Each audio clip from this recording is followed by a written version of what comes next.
Hey, what's going on guys? Welcome back to Fire Emblem Heroes. This video is a continuation of my top 5 series. The first one was my top 5 most difficult Grand Hero battles. If you haven't seen that video yet, you can find a link to it in the description. So for this one, I'll be sharing with you guys my top 5 most difficult bound hero battles. Now this list took me a little bit longer to think through because I'll be honest, most of the bound hero battles aren't memorable at all. I'm not sure why, but it's probably due to the fact that they're easier than Grand Hero battles in comparison. Anyways, before I start, I want to tell you guys a couple things. First, do note that this list is just my opinion, so you might disagree or agree, but regardless what the case may be, I want to know what your list looks like, so make sure to comment down below. And secondly, just like my top 5 Grand Hero battle video, this list is also ranked based on the difficulty when the bound hero battle was released, not by what it is currently. That's all that was needed to be said. Without further ado, let's get started. Starting off at number 5 is Ephraim and Erika's bound hero battle. Now this map, I wouldn't exactly say it was hard, but I feel like it was more challenging than the other ones that I had to choose from. So when this map was first released, Ephraim had not been released yet. She was available when this battle came back the first time, and she made this map really easy, but without her, it required some good units and maybe some specific skills as well. I feel like the most challenging aspect about this map was trying to survive the first wave of attacks. Every baiting spot was in range of at least 2 foes.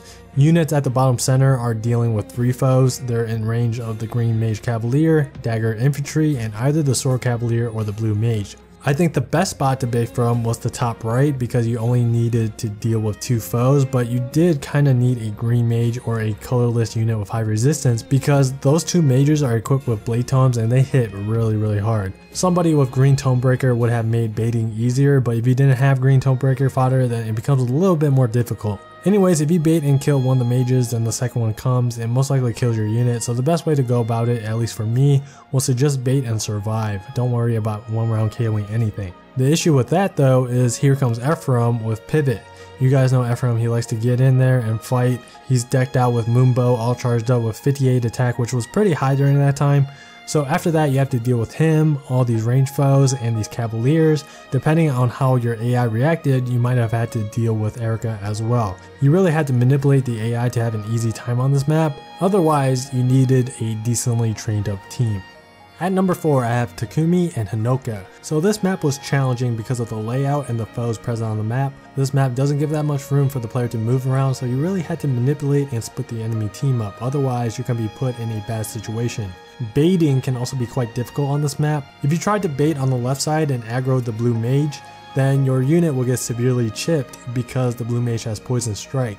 If Takumi gets aggroed instead, then I mean, you have to deal with him, which isn't exactly easy because if you don't kill him with 2 hits, then he's going to counter back with vengeance. If you do take out Takumi on that turn, you still have to worry about the blue mage and the axe cavalier behind him because those 2 will most likely be in range of half your team. And with all that going on the left side, Honoka and her boys are creeping up on the right side. And I mean, Honoka was pretty annoying on her own considering that she has drag back. Anytime an enemy has drag back, they're always problematic. Also, if I remember correctly, I believe if the sword flyer goes left in the beginning, then the red mage will pivot over Honoka, and that really limits your actions on the following turn. So that's another reason why AI manipulation is really important on this map. At number 3 is Amelia and Tana. This bound hero battle had reinforcements, so you already know that this was going to be on the list. So this one wasn't that challenging on my main account because a flyer team can completely dominate this map. However, on my free-to-play account, it was a total nightmare. Amelia and Tana was actually one of the few maps I don't have an Infernal free-to-play guide for. I'm pretty sure if I do it now, it'd be a lot easier because I have Legendary Ike, but whatever. Alright, so on the bottom left side of the map, there's all these armored foes with positional skills like pivot, swap, and armor march. Then on the right side, you have Tana and other flyers coming up. Without using Fire Emblem, you really only had 2 options. You either try to take out the armors and the green mage cav on the left while dealing with the flyers on the right, or try to take out all the flyers before the armors come. But if you do that, then you're cornering yourself to the top right side of the map. Also, I remember the defensive tiles helping the enemies more than me, especially the forest defensive tiles. The one at the very top was extremely annoying because it limited movement and made it difficult to change my team's formation. At number 2 is and Silica. This was the first bound hero battle ever released, so there were weaker units and skills available to the player. That's main reason number 1. Reason number 2 is the map layout. There's not much space.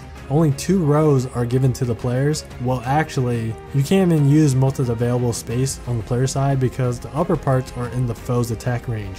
I mean, clearly this map layout is totally one-sided. All the defensive tiles are on the enemy side, so it makes it harder to bait enemies on turn 1, especially with the skills some of these guys have. Blue Mage Cavalier has Bowbreaker and Warding Blow of all things, so he's basically mage and bow proof. The Green Mage has Darting Blow and Wind Sweep, so he's a counter to distant counter melees. You could use a Red Mage to bait him, but Red Mages aren't really that good against the rest of the foes besides Alm. And speaking of Alm, he has Wind Sweep as well, but him having Wind Sweep actually makes it a lot easier to survive hits from him because he can only attack once. And then there's the Axe Flyer with Dragback and the Lance Cavalier with Pass. I honestly do not remember how I beat this map with my main team. All I know is that Infernal did give me a lot of trouble for my free-to-play account. Finally, at number 1 is Corrin and Azura Bound Hero Battle. Now, there's a lot of things going on with this one. First, maps with dancers are usually pretty difficult for obvious reasons, but you guys should already know that from going up against dancers in Arena. Secondly, the map layout and the spawns. Your team is split up and divided by water, which can be beneficial if you're using a flyer team or a flyer unit with guidance, otherwise it's not. Then lastly, Corrin has Dragon Fang all charged up. This guy has 55 attack with Swift Sparrow. He's capable of one-shotting a lot of different kinds of units. If he didn't one-shot your guy, what would happen is that he would move backwards because of hit and run. Azura would use Dance on him, then Corrin would finish off your unit. Corrin was out for blood. He wanted to one-shot our guys and make our life miserable because we've been calling him mediocre for such a long time. This is hands down the most difficult Bound Hero battle so far. And that's my top 5 list. Honorable mentions only include Cecilia and Lilina Bound Hero Battle, and that's it. Some of you guys might think Nini and Hawkeye was difficult because there's a dancer, but in my opinion, those units are actually really weak, and that map was fairly easy. So do you agree with my list? Probably not, but if you don't, I want to know your list, so feel free to share down in the comments below. If you have any suggestions for other topics for this series, let me know as well. If you enjoyed this video, please give it a like, I would highly appreciate it. Subscribe to my channel if you want to see more Fire Emblem Heroes content. Thank you guys for watching, and I'll see you guys in the next video.